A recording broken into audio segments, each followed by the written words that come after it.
예, 조배 잘 하셨어요? 예, 뭐 이 짧은 시간에 한 해를 다 돌아보는 것은 뭐 거의 불가능한데, 그래도 잠시라도 이렇게 돌아보시면서 한 해 동안 주님께서 나에게 해주신 일들이 무엇이었는가, 이런 것을 생각하는 것은 좋은 겁니다. 그죠? 예, 오늘 우리 첫 이제 대림 시기를 시작하면서 여러분들과 나누고 싶은 주제는 주님의 말씀이라는 이 베네딕토 교황님의 이 권고집이 있어요. 2010년 9월 30일, 9월 30일이 무슨 날이냐면 예로니모라는 성인의 축일인데, 예로니모 성인은 히브리어로 된 구약 성경과 그리스어로 된 신약 성경을 모두 라틴어로 번역한 이 성경의 우리 교회의 가장 이 성경에 관해서는 가장 깊이 있는 성인이시죠. 그래서 그날에 맞추어서 교황님이 이 주님의 말씀이라는 이 권고집을 발표를 하십니다.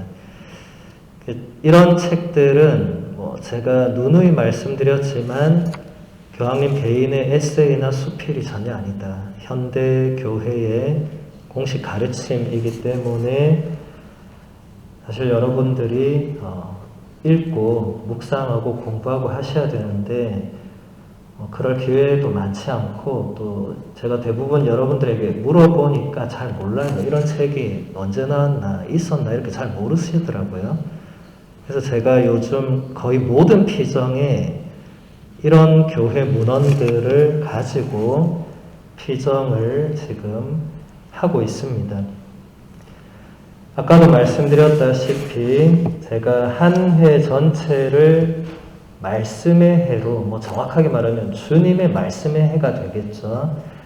말씀의 해로 보내면서 무엇을 가지고 이 말씀의 해를 시작할 것인가 할 때 주저없이 떠오른 책이 바로 베네딕토 교황님의 주님의 말씀이었습니다. 그래서 오늘 피정뿐만 아니라 이어지는 다른 피정의 시간이나 강의 시간에 제가 최대한 이 문헌을 계속 볼 것이고, 그래서 여러분들이 오늘뿐만 아니라 다음에도 이 문헌을 들으실 수 있을 겁니다. 물론 다 볼 수는 없죠. 이 워낙 방대한 내용이고 제가 그래서 발췌할 수밖에 없습니다. 부분적으로 발췌를 하고 여러분들과 함께 나누고 싶은 부분들만 나눌 수밖에 없는 그런 한계는 있습니다. 먼저 1항에서 베네딕토 교황님은 이렇게 말씀하십니다. 주님의 말씀은 영원히 머물러 계시다. 바로 이 말씀이 여러분에게 전해진 복음입니다. 영원히 머물러 계시는 이 말씀이 시간 안으로 들어오셨습니다. 하느님께서는 당신의 영원한 말씀을 인간적인 방식으로 말씀하셨고 그 말씀이 사람이 되셨습니다. 이것이 기쁜 소식입니다.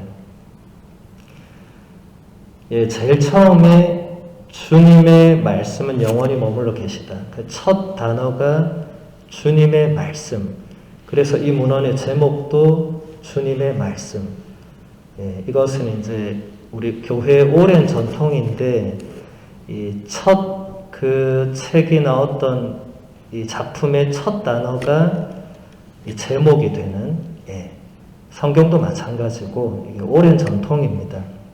그래서 교황님께서 이 책의 제목을 주님의 말씀으로 정하시기 위해서 의도적으로 주님의 말씀은 영원히 머물러 계시다, 바로 이 말씀이 여러분에게 전해진 복음입니다 라는 성경 구절, 이건 베드로일서 1장 25절 말씀이거든요.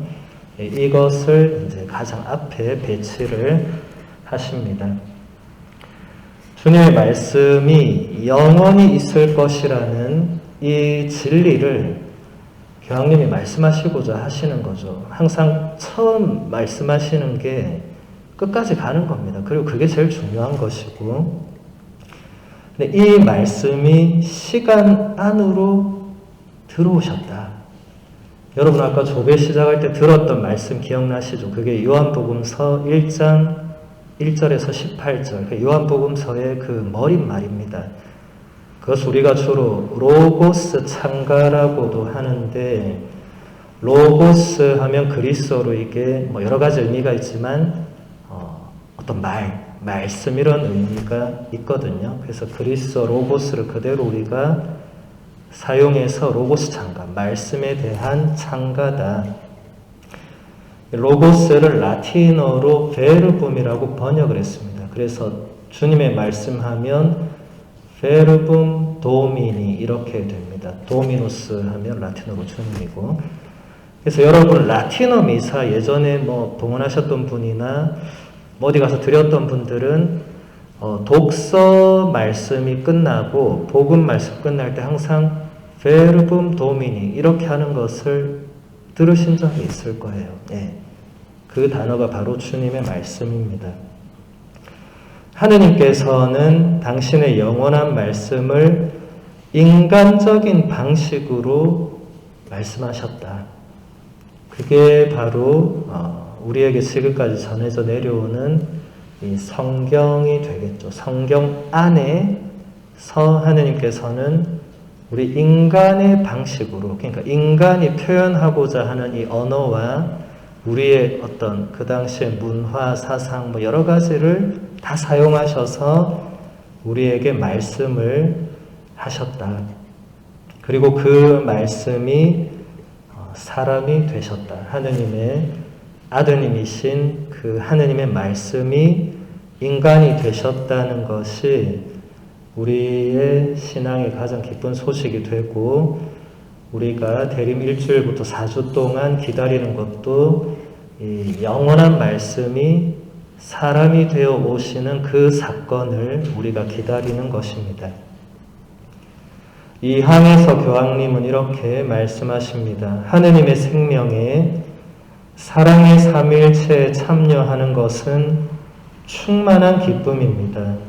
우리 가운데에 계신 하느님의 말씀이신 그리스도의 인격과 만나는 데서 생겨나는 그 기쁨을 전하는 것은 교회가 받은 선물이며 동시에 회피할 수 없는 교회의 의무이기도 합니다.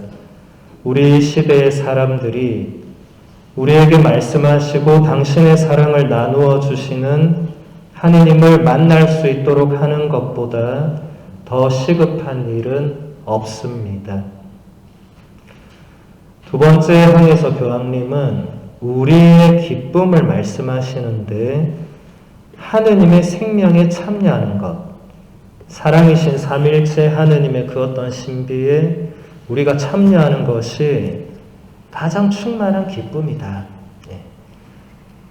여러분, 우리가 신앙인으로 살아가면서, 물론 신앙인 이전의 세상을 살아가면서 다 기쁘게 살고 싶어 하죠.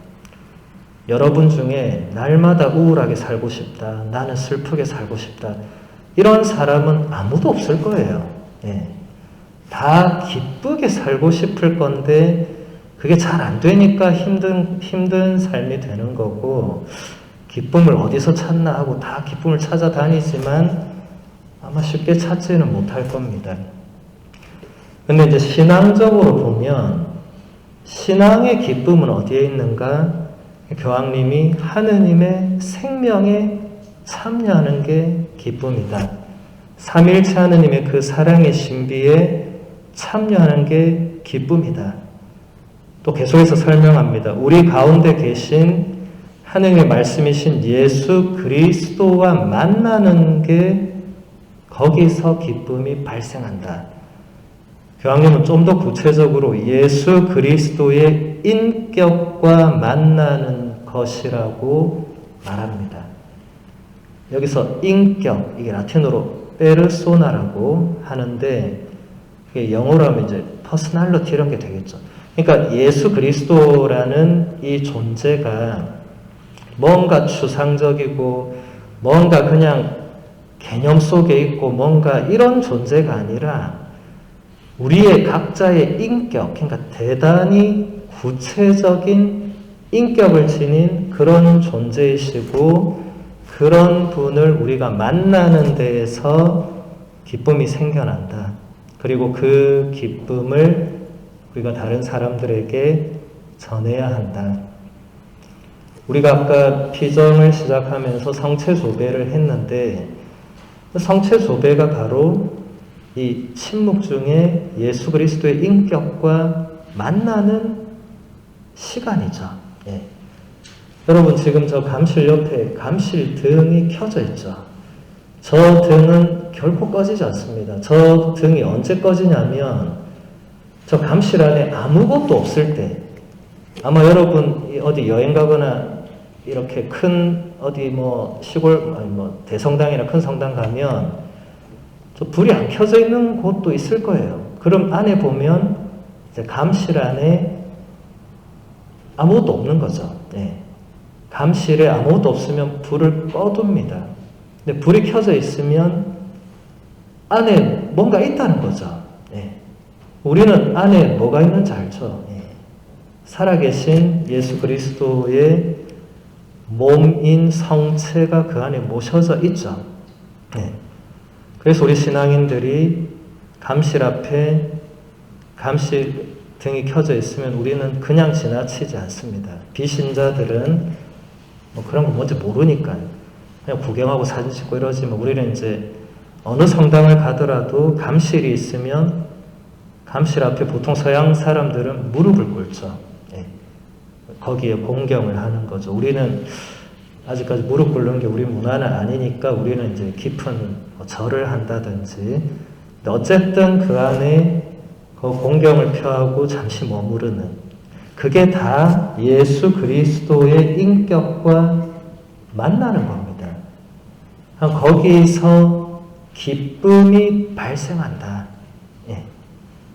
자, 여러분 아까 비록 짧은 시간이었지만 그 시간 안에서 기쁨이 발생했습니까?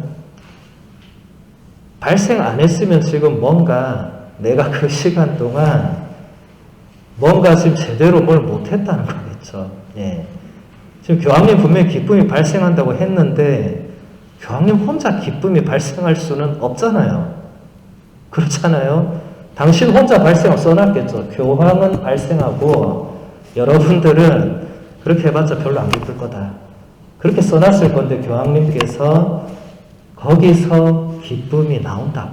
그러면 우리도 여러분들도 그 시간 안에서 뭔가 기쁨이 솟아나야 되는데 그렇지 않았다거나 예전에도 그렇지 않았다면 뭔가 여러분들이 이 성체 조배 시간의 본질적인 부분을 모르고 있거나 혹은 잊어버리고 있거나 그도 저도 아니면 저도 잘 모르겠어요. 어떤 이유인지. 여러분들이 한번 찾아볼 필요가 있겠죠. 그래서 우리가 이 예수 그리스도를 만나는 것보다 더 거기서 가장 큰 기쁨이 발생하고, 그리고 우리 시대의 사람들도 바로 그 예수 그리스도를 만나게 하는 게 가장 시급한 일이다. 교황님이 물론 이 문헌이 나온 건 2010년이지만 지금도 제가 볼 때는 가장 시급한 일인 건 분명해요. 우리 신자들이 이 예수 그리스도를 만나는 거기서 기쁨을 누리지 못한다면 이 신앙생활의 기쁨을 도대체 어디서 찾을 수 있겠어요? 이것은 제가 보기에도 지금도 가장 중요한 일입니다. 6항에서 교황님은 이렇게 말씀하십니다. 요한 복음서의 서문은 우리에게 로고스가 진정 영원부터 계셨고 영원으로부터 바로 하느님이시라는 사실을 보게 합니다. 하느님 안에는 로고스가 존재하지 않았던 때가 없었던 것입니다. 말씀은 창조보다 앞서 계십니다.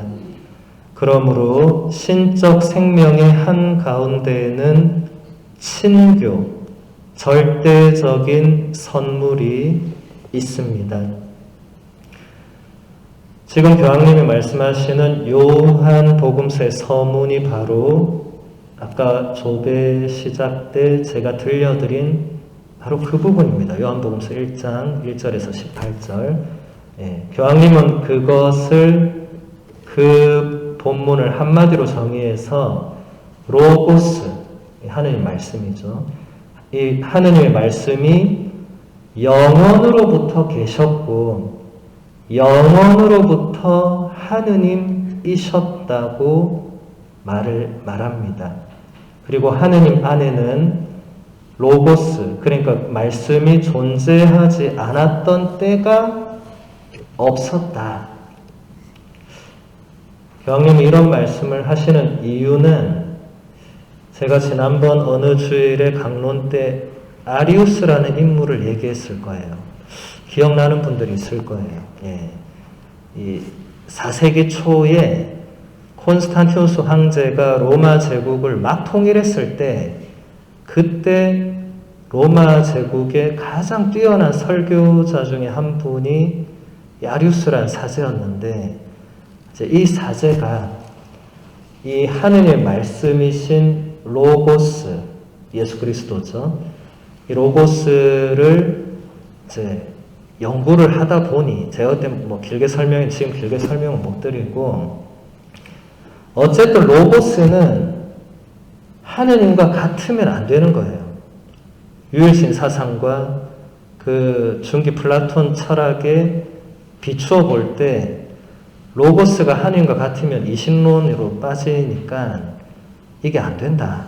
그래서 이 로고스, 요한복음서 서문에 나오는 그 하느님 말씀을 창조 아래로 둡니다. 아리우스의 가장 핵심적인 문장은 이 성자라는 하느님의 말씀이 존재하지 않았던 때가 있었다. 이렇게 말을 했어요. 근데 여기서 교황님이 뭐라고 하죠? 하느님 안에 로고스가 존재하지 않았던 때가 없었다. 우리 교회는 한결같이 하느님의 말씀, 하느님의 그 삼위일체 두 번째 위격인 성자 예수 그리스도가 이 성부에게서 나오셨지만 그렇다고 해서 이게 피조물처럼 그렇게 나오신 게 아니고 처음부터 그 삼위일체 신비 안에 함께 계셨다. 우리는 그것을 인간적으로는 알 수가 없죠. 근데 아리우스가 그것을 너무 인간적으로 풀려고 했던 겁니다. 여러분, 신비라는 것은 인간의 지성을 뛰어넘는 거죠. 그걸 너무 인간적으로 풀려고 하면 안 됩니다. 왜냐하면 못 풀기 때문에. 못 푸는데 자꾸 풀려고 하면 무리하게 되죠. 무리하다 보면 무리수를 두게 됩니다. 그러다 보면 이게 정통교회의 가르침을 벗어날 수밖에 없습니다. 그럼 거기서 뭐가 생겨나냐면 이단이나 사이비들이 이제 거기서 마음껏 판을 치게 되죠.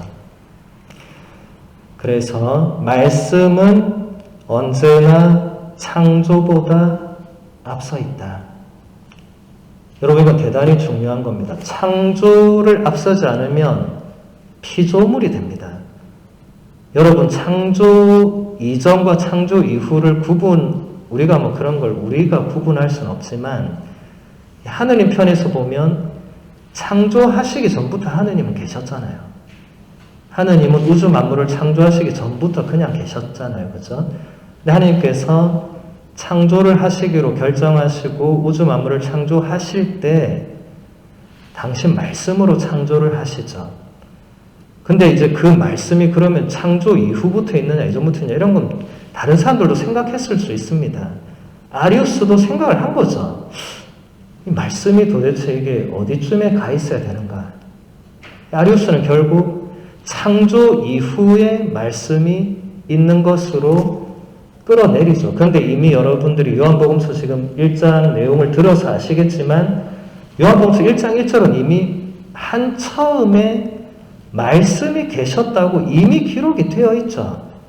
그러니까 아리우스가 무리수를 뚜다 보니까 성경에 나와 있는 내용조차도 본인이 부정하게 되는 겁니다. 사제인데. 예. 결국 이단이 될 수밖에 없는 거죠. 우리가 아무리 뭘 뛰어난 뭔가 아무리 깊은 묵상을 하려고 한다 해도 성경 말씀을 넘어서거나 위배되는 것을 하게 되면 그거 안 되는 겁니다. 빨리 돌아와야 됩니다.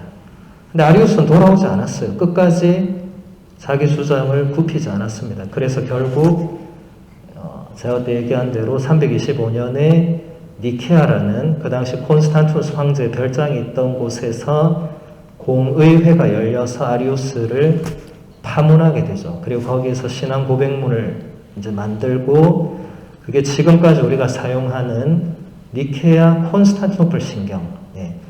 내일부터 우리가 고백하게 될 신앙 고백문이 그때 만들어집니다. 8항에서 교황님은 이렇게 말씀하십니다. 성경은 우리에게 존재하는 모든 것은 불합리한 우연에 의해서 존재하게 된 것이 아니라 하느님께서 뜻하신 것이라고 하느님의 계획 안에 있는 것이라고 말해주는 것입니다. 그 계획의 핵심은 그리스도 안에서 하느님의 생명에 참여하라는 초대입니다. 피조물은 로고스로부터 생겨나며 질서를 부여하고 인도하시는 창조적인 이성에 지울 수 없는 흔적을 지니고 있습니다. 여러분, 제가 우리 지금 구역장들 통해서 매일 보낼 때 가정교리란 걸 제가 보냈을 거예요. 그거 보신 분 혹은 들으신 분은 지금 1과 2과 3과 4과 5과까지 나갔을 건데 계속 이 내용을 제가 강의를 했습니다. 세상 우주 만물이 그냥 우연히 생겨나서 우연히 지속되고 우연히 계속되는 거 아니라고. 예. 그거 안 된다고. 그 우연은 한 번 일어나야 우연이지 두 번, 세 번, 그리고 매우 규칙적으로 일어나면 그건 우연이 아니죠. 그건 필연이죠. 그건 법칙이고 그 안에 질서가 있습니다. 우주 만물은 여러분도 다 아시겠지만 이게 다 질서에 의해서 돌아갑니다. 이게 그냥 우연적으로 돌아가지 않아요. 세상은 그렇게 만들어지지 않았습니다. 그것을 교황님께서 성경이 그것을 우리에게 알려주시는 거다. 그러니까 우주 만물, 이 세상이 이렇게 존재하고 이렇게 자연스럽게 흘러가는 데에는 하느님의 뜻과 계획이 그 안에 있고 그 뜻과 계획의 핵심은 바로 예수 그리스도 안에서 하느님의 생명에 모두 참여하라는 초대이다. 네. 자, 그 다음에 피조물은 로고스로부터 생겨나고, 근데 제가 아까 로고스 뜻이 여러 개가 있다고 했죠. 여기서 교황님이 로고스를 또 다르게 정의를 합니다. 질서를 부여하고 인도하는 창조적인 이성이 로고스다. 로고스의 뜻은 이성이라는 뜻도 있습니다. 예. 로고스 하면 그냥 말씀 이게 끝이 아니라 여러분 고대 언어는 한 단어가 뜻이 최소 10개 이상 많으면 20개 막 이렇게 됐어요. 왜냐하면 세분화된 언어 체계를 지니고 있는 시대가 아니었기 때문에 예수 그리스도는 이 인간 세상, 이 우주 만물에 질서를 부여하고 그 질서를 인도하는 그런 이성도 됩니다. 그리고 모든 피조물은 이 로고스의 흔적, 이것을 안에 지니고 있다. 이것은 초대교회 교부들도 이게 이런 내용으로 많이 신자들에게 얘기를 했습니다. 우리는 모두 다 로고스의 씨앗, 예, 그런 걸 지니고 있다. 그러니까 여러분 성경을 읽어보시면 창세기에서 하느님께서 인간을 창조하실 때만 좀 다른 표현을 쓰죠. 우리를 닮은 모습, 당신과 비슷한 모습으로 인간을 창조하신다. 교부들은 그 구절을 해석하면서 그게 바로 이 어떤 로고스의 흔적, 이 예수 그리스도께서 우리에게 보여주신 어떤 그 진짜 참된 인간, 정말 하나님께서 원하시는 그런 인간, 그런 원형을 예수님께서 와서 보여주셨는데 우리 안에도 그런 것들이 있다고 해석을 한 겁니다. 11항에서 교황님은 이렇게 말씀하십니다. 예수님의 유일무이한 역사는 하느님께서 인간에게 말씀하시는 최종적인 말씀입니다. 그러므로 우리는 그리스도인이 된다는 것은 윤리적인 선택이나 고결한 생각의 결과가 아니라 우리 삶의 새로운 시야와 결정적인 방향을 제시하는 한 사건, 한 사람을 만나는 것임을 알게 됩니다. 이런 만남, 이런 인식이 끊임없이 새로워질 때 믿는 이들의 마음 안에 인간 자신의 이성적 능력으로나 상상력으로는 생각해낼 수 없을 하느님의 주도권에 대한 경탄이 일어나게 됩니다. 11항 첫 번째 문장은 대단히 중요한데 예수님의 유일무이한 역사, 그러니까 예수님께서 2000년 전에 이 땅에 오시고 태어나시고 자라시고 공생활하시고 순환받으시고 십자가 죽음을 겪으시고 부활하시고 승천하신 이 유일한 이 사건, 이 역사는 하느님께서 우리 인간에게 말씀하시는 최종적인 말씀이다. 이게 뭐냐면 하느님께서 더 이상 우리에게 하실 다른 말씀이 공식적으로는 없다. 예수 그리스도라는 인물, 예수 그리스도라는 인격체를 통해서 하느님께서는 인류에게 모든 것을 말씀하셨다는 것입니다. 그래서 교황님은 이 아주 유명한 구절이에요. 그리스도인이 된다는 것은 윤리적 선택이나 고결한 생각의 결과가 아니라 삶의 새로운 시야와 결정적인 방향을 제시하는 한 사건, 한 사람을 만나는 것이다. 이것은 베네딕토 교황님께서 교황님 되시고 처음으로 내신 공식 문헌이 있어요. 하느님은 사랑이십니다. 데우스 카리타스 에스트라는 이 첫 문헌의 첫 번째 항에서 교황님이 이 말씀을 하시고 자주 이렇게 인용을 하시고, 여러분 제가 얼마 전까지 복음의 기쁨 계속 강의 보내드렸는데 복음의 기쁨에서 프란치스코 교황님도 이것을 다시 인용을 하실 만큼 이게 우리 신앙의 굉장히 결정적인 것입니다. 여기 앉아있는 우리 모두가 세례를 받고 그리스도인이 되었는데 이것은 여러분들의 윤리적인 선택이 일단 아니다. 이렇게 생각하고 있는 분들이 있다면 빨리 그 생각을 바꿔야 됩니다. 그러니까 이렇게 생각을 하고 있었을 분들도 있을 수 있죠. 그러니까 그냥 비신자로 살다가 이제 어느 날 내가 이렇게 가만 생각해보니까 내가 더 이상 이렇게 살면 안 되겠다. 이렇게 무질서하게 이렇게 그냥 혼란스럽게 이렇게 살면 안 되겠다. 뭔가 내가 좀 착하게 살고 바르게 살고 옛날에 우리 조폭들 보면 막 팔에 바르게 살자는 거 새겨놓은 것처럼 나 그렇게 살고 싶다 해서 예비적 기를 받고 세례받은 게 아니다. 네. 인간적인 동기는 그럴지 몰라도 그게 그리스도인이 되는 근본적인 본질이 아니다. 그게 아니라 그리스도인이 된다는 것은 우리의 삶에 새로운 시야와 결정적인 방향을 제시하는 그 한 사건, 이게 바로 예수 그리스도죠. 한 사람, 이것도 예수 그리스도입니다. 그분을 만나는 것이다. 지금 교황님은 계속 예수 그리스도를 만나는 것, 이걸 지금 계속 얘기를 하고 있습니다. 그리고 이러한 만남이 우리들 안에서 끊임없이 새로워져야 된다. 그렇죠, 여러분. 여러분들이 친구를 만날 때 생각해 봅시다. 친구를 여러분들이 만나고 한 번 만나고 안 만나는 사람은 그 친구 아니겠죠. 그렇죠?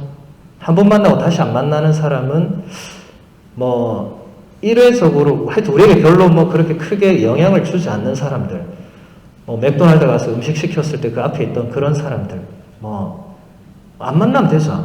만날 일도 없고. 근데 여러분 친구를 만나는 걸 생각해 보면, 여러분 친구는 진짜 여러분 이제 평생지기 친구, 10년지기 친구, 아니면 최근에 알게 된 친구, 다 통틀어서 친구는 또 만나잖아요. 몇 번 만났습니까? 물어보면, 아니, 그런 걸 왜 묻냐고 할 거 아니에요. 예. 수백 번, 수천 번 더 만났겠죠? 근데 그게 똑같은 만남이면 왜 만납니까? 그렇잖아요. 만날 필요 없잖아요. 아니, 한 번 만났으면 됐잖아. 근데 왜 또 만나죠? 그냥 친구가 좋아서, 그 사람이 좋아서, 물론 그것도 작은 이유지만, 가장 근본적인 건 뭐가 있는 거죠? 그 친구를 만나면 뭔가 새로운 기쁨이 있는 거 아니에요? 그러지 않은데 그 사람을 왜 또 만나요? 지겹잖아. 아무 기쁨이 없고 아무런 새로움이 없으면 안 만나도 되잖아요. 예. 그냥 오래된 친구라서 어쩔 수 없이 만난다? 대단히 불행한 겁니다, 그거는. 만날 사람이 그렇게 없나? 예. 여러분들이 친구를 계속 만나는 것만 생각해도 그 만남 안에서 뭔가 새로운 게 일어나잖아요. 예. 여러분 친구 만나면 기쁘잖아요. 여러분 친구 만나서 첫 마디가 보통 뭡니까? 야, 반갑다. 어제 만나놓고 오늘 다시 만났는데 야, 반가워. 예. 기쁘니까. 예. 예수님을 만나는 것도 똑같은 겁니다. 예. 여러분, 예수님은 여러분의 친구보다 훨씬 더 우리와 가까이 계신 분이죠. 우리가 이것을 의식하지 못하고 살아갈 뿐이지만 우리에게 가장 가까운 친구로 계신 분이 예수님이죠. 그러니까 우리가 그렇게 예수 그리스도를 만나게 되면 우리가 생각하지 못한 하느님의 주도권에 대해서 우리가 알게 된다. 자, 여러분 친구를 만날 때도 생각해 보세요. 여러분 친구 만날 때 물론 어느 정도 계획을 하고 만납니다. 친구야, 내일 우리 뭐 할래? 그럼 영화 보고 밥 먹고 커피 한잔 하자. 기본 계획은 딱 틀이 있어요. 근데 그것 때문에 만나면 다음에는 영화 안 볼 거고 밥 안 먹을 거고 커피 안 먹을, 왜냐면 같은 거잖아요. 근데 이게 같지 않잖아요. 여러분 다음에 친구 만나도 뭐 할래? 또 영화 보자, 밥 먹자, 커피 마시자. 근데 이게 왜 계속 그거 하는 거예요? 그 안에서 영화 보려면 친구 굳이 안 만나도 여러분 집에서 얼마든지 영화 보면 되잖아요. 예. 근데 친구를 만나서 뭔가 일어나잖아요. 예. 근데 그 주도권을 누가 가지고 있습니까? 솔직히 정해진 게 없어요. 왜냐면 그 친구랑 나랑 만나서 이제 어떤 시간을 보내는데 여러분 중에 아무도 오늘은 내가 주도권을 가지고 내가 다 리드하고, 누가 그렇게 친구를 만나요? 그렇게 안 해요. 그냥 자연스럽게 대화하고 뭐하고 그 안에서 뭔가가 일어나죠. 하느님과의 만남도 마찬가지인데, 그런데 여러분들이 하느님과의 만남을 가만히 생각해 보면 그분이 뭔가 나를 이끌었구나, 그분이 나를 초대했구나, 이런 것을 느끼게 된다는 겁니다. 그러면서 놀라게 된다. 여러분 친한 친구도 여러분에게 먼저 연락해주고 야 언제 만나자면 고맙잖아요. 내가 맨날 그렇게 해도 좋은 친구는 뭐 괜찮지만 누군가 끊임없이 나를 챙겨주고 때 되면 연락해주고 만나자고 하면 얼마나 고마워요. 그런데 하느님께서 우리에게 그런 존재로 계신다는 것을 우리가 깨달을 때 경탄을 하게 된다. 여러분, 우리가 인생을 살아가면서 여러분 경탄한 적이 한 몇 번쯤 됩니까?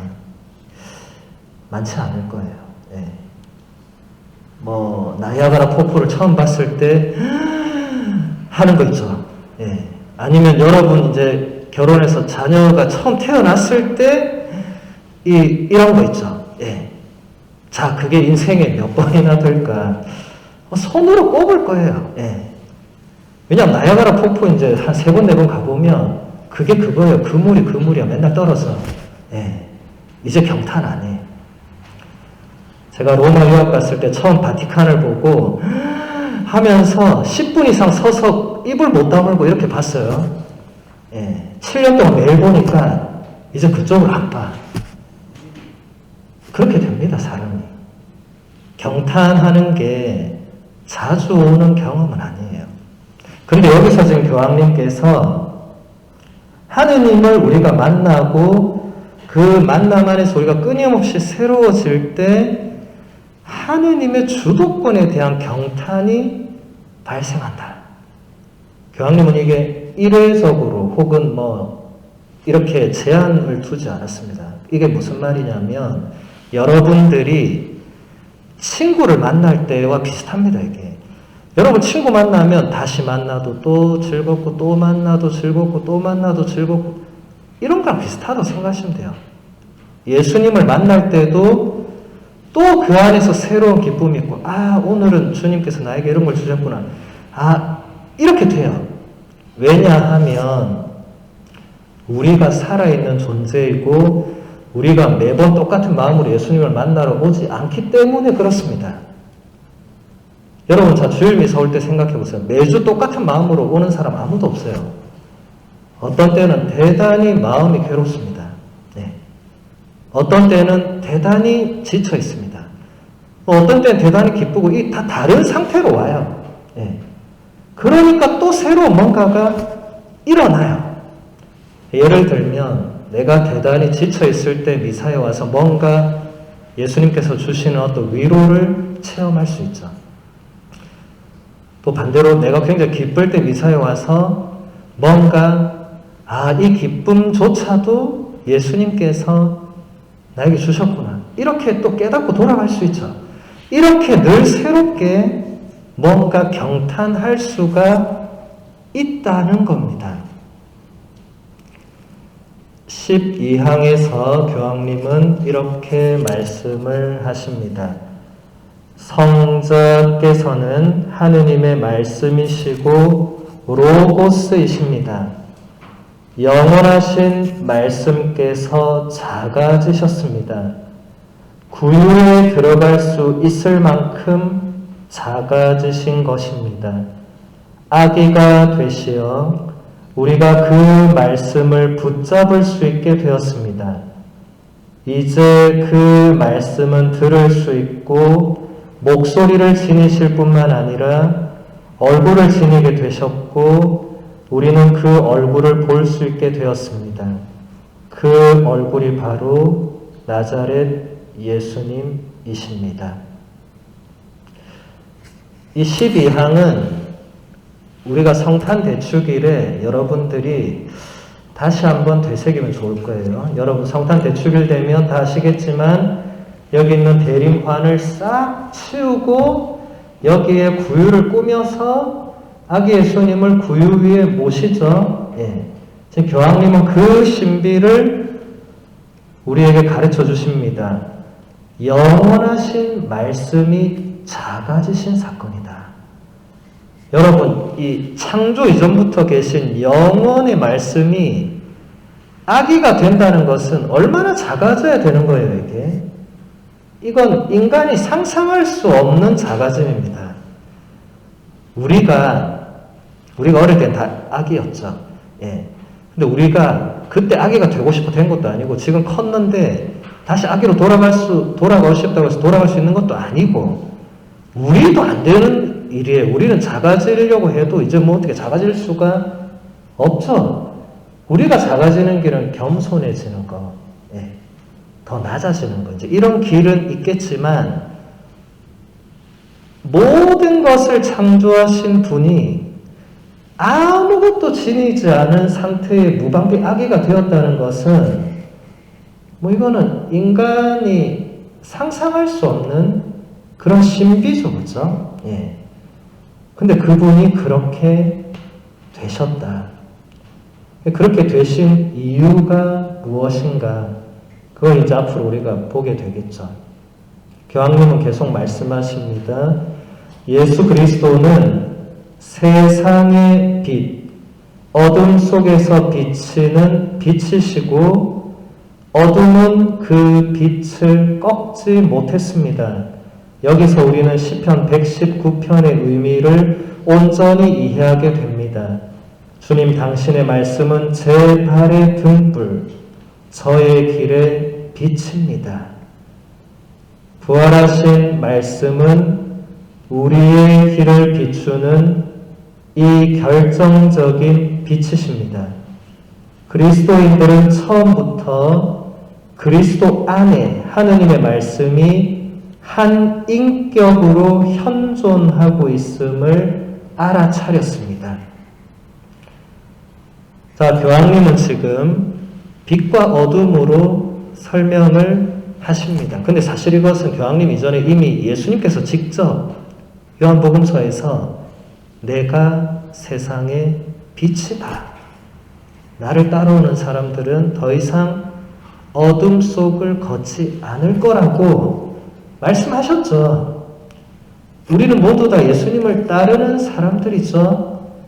근데 여러분이 살다가 내가 지금 뭔가 어둠 속에 있구나, 내가 지금 뭔가 갈 길을 못 찾고 있구나, 내가 지금 방황하고 있구나, 헤매고 있구나, 이런 걸 느낀다면 그 순간 지금 내가 빛이신 예수 그리스도를 온전히 따르고 있지 않구나라고 생각하셔도 될 겁니다.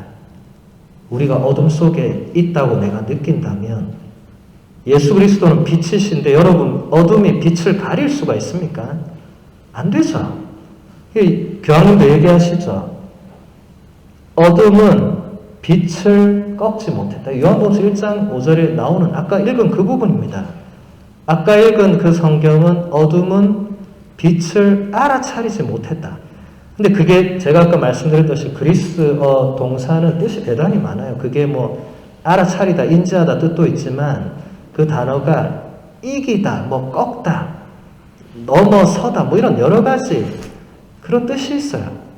그래서 교황님은 지금 어둠은 한 번도 빛을 이기지 못했다고. 시편 119편 주님 당신 말씀은 제 발의 등불 저의 길의 빛입니다라는 이 시편 말씀은 바로 하느님의 말씀이신 그 로고스께서 이 세상에 오신 것을 의미한다고. 우리는 앞으로 예수님을 따라가면 우리의 인생길에 계속 빛을 보고 가는 게 되겠죠. 제가 말씀의 해를 지내면서 내년에 우리 공동체가 성경 말씀을 처음부터 끝까지 읽을 겁니다. 1월 1일 창세기 1장 1절부터 해서 쭉 해서 내년 12월 31일에 요한묵시록 22장 21절 마지막까지 매일 조금씩 이렇게 읽고 묵상할 건데 거기서 여러분이 이미 성경 통독 완독해 보신 분들은 성경을 읽기 전에 드리는 기도 이런 거 보셨을 거예요. 거기 보면 이 시편 119편 105절을 항상 넣습니다. 주님 당신 말씀은 제 발의 등불, 저의 길의 빛입니다. 제가 왜 말씀의 해에 성경 말씀을 이렇게 통독을 하려고 하냐면 말씀의 해라서 하는 것보다 바로 이 시편 말씀, 이것을 우리가 날마다 체험할 수 있도록 적어도 우리가 말씀의 해를 지내면서 하루하루를 예전과 똑같이 살지 않고 뭔가 말씀으로 살 수 있도록 뭔가 주님의 말씀이 내 인생길에 등불이 될 수 있도록 그렇게 살아야 우리 삶이 뭔가 변화가 있고 기쁨이 있고 새로움이 있지 않겠어요? 그러지 않으면 해마다 무슨 해를 지내든지 간에 맨날 똑같습니다. 매일 똑같아요. 여러분 그런 거 느끼잖아요. 내 삶은 왜 이렇게 맨날 똑같을까? 왜 변화가 없을까? 나는 열심히 사는데 왜 아무런 새로움이 없을까? 인간적으로는 우리가 아무리 열심히 노력하고 애를 써도 새로울 게 별로 없습니다. 예. 우리가 새로움을 찾을 수 있는 유일한 길은 주님의 말씀입니다. 말씀은 같은 말씀이라고 여러분이 생각할지 모르지만 같지 않습니다. 매번 우리에게 새로움을 줍니다. 그것을 우리가 한 해 동안 우리가 체험하게 될 것입니다. 14항까지만 보도록 하겠습니다. 14항에서 교황님은 이렇게 말씀하십니다. 우리에게 하느님을 알려주신 예수님은 온 인류에게 주어진 유일하고 최종적인 말씀이십니다. 십자가 요한 성인은 이 진리를 다음과 같이 훌륭하게 표현했습니다. 하느님께서 이미 우리에게 당신의 아드님을 주심으로써 일체를 우리에게 한꺼번에 그리고 단 한 번에 말씀하신 것이니 다시 더 말씀하실 것을 지니지 않으신 까닭입니다. 예전에 예언자들에게 부분적으로 말씀하시던 것들을 이제는 당신 아드님이신 전부를 우리에게 주심으로써 그분을 통하여 다 말씀하셨기 때문입니다. 그러므로 오늘에 이르러 아직도 하느님께 문의를 한다든지 어떤 현시로 계시를 받고 싶어 한다든지 하는 사람은 바보짓을 할 뿐만 아니라 하느님을 욕되게 하는 것이니 그리스도 한 분만을 우러러보지 않고 다른 엉뚱한 것, 신기한 것을 바라기 때문입니다. 아까 교황님께서 예수 그리스도라는 이 인물, 그분이 우리에게 하신 이 모든 것이 유일무이한 역사고 이게 하느님께서 인간에게 건네시는 최종적인 말씀이라고 하셨습니다. 그래서 십자가 요한 성인이 가르멜의 산길이라는 그분 작품에서 이제 하느님께서는 더 이상 말씀하실 게 없다. 조금 우리 교회 용어로 하면 공적인 계시는 예수 그리스도에게서 완성되었기 때문에 더 이상의 공적 계시는 없습니다. 그래서 여러분들이 다른 것을 찾는 일은 여기서 요한 성인이 뭐라고 하죠? 바보짓이다. 그리고 하느님을 욕되게 하는 짓이다. 그러니까 여러분 여기서는 그러지 않겠지만 한국에 있는 신자들은 점집, 철학관 이런 데 잘 가요. 예. 자식 결혼시킬 때 제일 먼저 점집, 철학관 가서 날짜를 정합니다. 예. 그리고 이제 자식이 애 낳으면 애 이름 정할 때 바로 또 철학관 갑니다. 좋은 이름 지어달라고. 예. 그런 게 다 바보짓이고 하느님을 욕되게 하는 그런 짓이다. 물론 미국도 점집이나 철학관이 있는지 전 잘 모르겠어요. 아직 온 지 얼마 안 돼서. 예, 있다면 가는 것은 다 바보짓이다. 예. 하느님께서 유일하게 주신 말씀이 이제 다 이미 우리에게 주어져 있는데 다른 데서 찾는 것은 그 자체가 이런 걸 뭐라고 하죠? 우상숭배라고 하죠. 그죠? 예, 하느님 외에 다른 무언가에 내가 기대고 이탁하고 거기에 의지하고 하는 것은 다 하느님을 전적으로 신뢰하지 않는 행위가 됩니다. 우상숭배죠. 그건 큰 죄입니다. 근데 지금 한국에 있는 신자들이 거기에 대해서 상당히 뭔가 죄의식이 많이 약해져 있더라고요. 왜냐하면 가만 보니까 다 가는 거야. 나만 가는 줄 알았는데 저 집 자매도 가고 저 집 형제도 가고 다 가네. 이 동네 용화단 철학관 다 가네. 그래 되는 거예요. 제가 여기 오기 전에 울산에 있었는데 그 성당 주변에 점집 철학관이 수십 개나 있더라고요. 예. 성당은 하나밖에 없는데 점집 철학관, 뭐 듣도 보도 못한 무당, 선녀, 나무꾼 뭐 이런 것들은 그냥 옆집 걸로 옆집에 있어요. 근데 안 망하고 있어요. 제가 거기에 2년 넘게 살았는데 안 망해. 한 집도 안 망해. 그 어떻게 안 망하죠? 누가 간다는 소리잖아요. 누가 가겠어요? 뭐 거기 있는 사람들 다 가겠지만 우리 신자들도 많이 가는 거죠. 네. 근데 거기에 대해서 제가 이렇게 강하게 얘기를 해도 신자들이 신부님도 잘못된 거 알지만 또 자녀가 결혼할 때 또 달려갑니다. 날짜를 잡아야 돼. 네. 그래서 다음부터 날짜 잡을 때 나한테 오라. 나한테. 내가 잡아주겠다. 네. 걔가 잡으나 내가 잡으나 별 차이 없을 거다. 걔는 아마 뭐 사서상경이나 뭐 이런 거 꺼낼 거고 나는 성경 꺼낼 거니까 나한테 온다. 그 대신 난 돈도 안 받을 거니까 훨씬 좋을 거다. 거기 가면 돈 많이 줘야 되잖아요. 예. 그래서 그렇게 해서 날짜 잡아서 큰 문제가 생기면 이제 제가 큰일 나겠지만 그럴 일은 없을 겁니다. 그래서 여러분들이 이 베네딕토 교황님의 이 말씀, 하느님께서 예수 그리스도를 우리에게 주신 것, 이것이 최종적인 말씀이다. 그 이상 없습니다. 지금 2000년이 흘렀어요. 2000년 동안 하느님이 뭐 말씀을 못해서 혹은 뭐 안 하고 싶지 않아서 이런 게 아니라 예수라는 이 인물, 예수 그리스도가 보여주신 그 모든 것 안에서 다 말씀하셨다는 겁니다. 이것은 이미 완성된 문장으로 끝났습니다. 예. 더 이상 없습니다. 그러면 우리가 어떻게 해야 되냐? 우리가 하느님의 말씀이 바로 성경 안에 담겨 있잖아요. 그러니까 성경 말씀을 읽고 묵상하면서 예수 그리스도를 새롭게 만나면서 그 안에서 하느님의 뜻과 계획, 그것을 우리가 매번 새롭게 알아들을 수 있습니다. 여러분이 경험했든 안 했든 아무 상관없습니다, 이거는. 예. 그럴 수 있습니다.